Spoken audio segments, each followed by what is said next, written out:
Nick McDivitt here, installation specialist for the East Central region.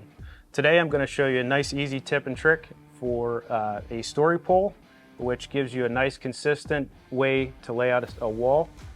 Here you see we have a custom wall. It has 1/4 inch reveals and it is a Z-bar installation. So what we're going to do, we have a story pole laid out here which will give you a consistent reveal off our benchmark.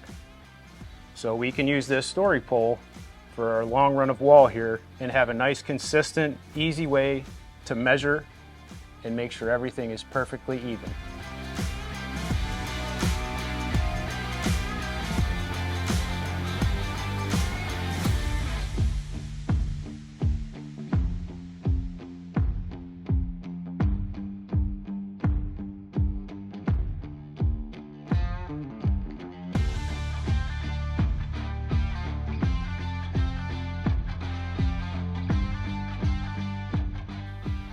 So in phase 2, we're going to line up our benchmark, and I will be able to pick back up where I left off with our Z-bars and make sure that our 1/4 inch reveal stays consistent.